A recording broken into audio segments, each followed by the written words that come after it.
First and 10 for the Vikings to start the fourth. That's right through the hands of Jefferson. And that's just a design play to get your best player the ball. And the ball was thrown too high because he would have gotten a good 10, 15 yards out of this too, Jim. It's a simple wide receiver screen, play action, throw it back, and watch. He's going to cut right inside of that. How about that block over there, by the way? You're talking about the gritty, right? Just any kind of dance. Here's the second and 10. Go. Cousins ducks under a hit, throws across the middle, and Osborne knows where that yardage is. It'll be close. That was a design play. They came right back with a pretend screen to Jefferson trying to take a shot, but it was covered. Good job by the Chiefs being prepared for it, and really well done by Cousins getting all the way through the progression. Here they go for another sneak. He does. He's going to have it again. They're a challenge this year. They can cover, Jim. Yes. This is a talented group. Like the Minnesota Vikings so far in the second half. As the pass goes down the field and through the hands of Oliver, who caught that ball on the opening play of the game. They can't say enough about what was brought to this team and their offense.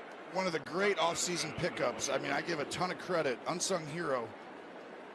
But Kwesi, the general manager, and Kevin O'Connell, for Kevin to say how important it is to go get this guy, they're like, well. 4th and 6.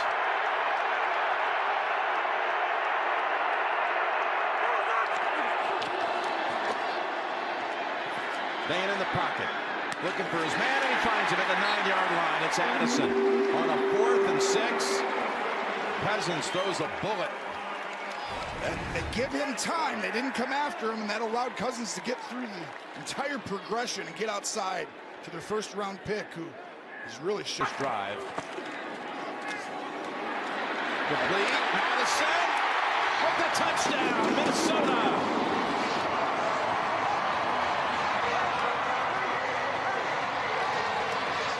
What an outstanding play call. Kevin O'Connell, this call will score a touchdown 90% of the time if people pressure, and right here in the middle, you're going to get pressure there, and you're going to get pressure right there.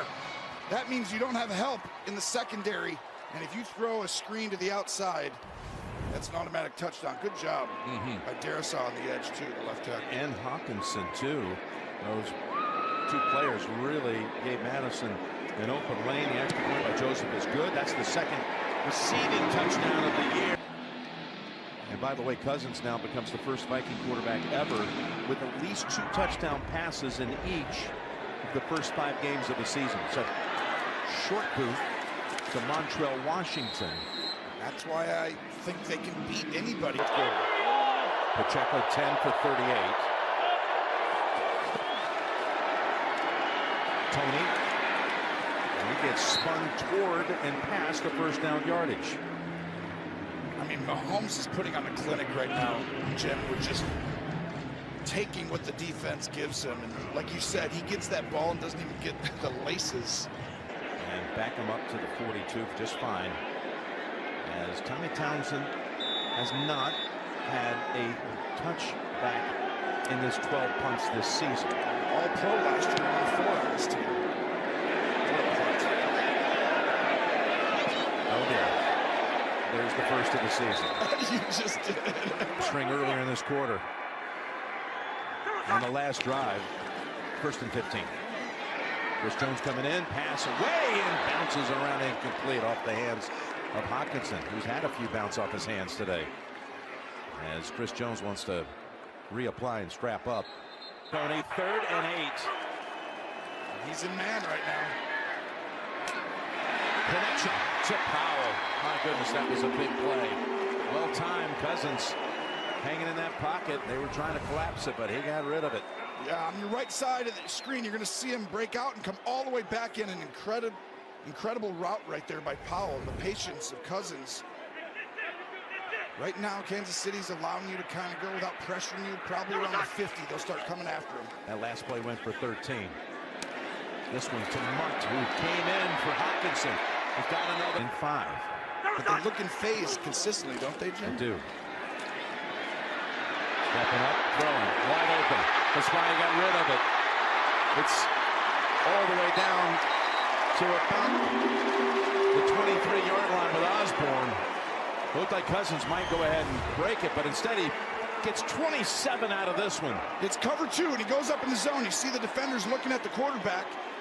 And when the rush doesn't match the back end, all of a sudden you get extra time. Go ahead and run it. Cousins right there. Now he's looking, you see nothing. But this window up top is going to come wide open when he moves up, because you got zone defenders looking at the quarter. Some of the untimely things that have happened in Minnesota this year. Well, they got a 3rd and 7. Try to erase that from the memory bank. Pressure, got hit when he released. Addison guarded there by Snead, and look, McDuffie, Reed, they all knocked him down in his 4th and 7. I want you to watch Reed right up here. This is a great time blitz. It looks like you're not coming after him because he's from depth. He takes a huge shot on Cousins. I'm sorry, McDuffie. The gray area right there. Was it a change of possession or wasn't it? Because technically it wasn't at that time because they threw the flag. Right at that very time, it was flagged for pass interference. Not even if that is, it still would have been Kansas City's ball. Because there's still no pass interference. So yes, the helmet's off, but you would just make Kansas City go back. We're going to let Gene just clarify all of that for our viewers as Pacheco is stacked up. Gene, let's say they had ended up calling that on Snead. Walk us through that. If you have this foul right here, guys, what you have is an unsportsmanlike conduct penalty. They down the 4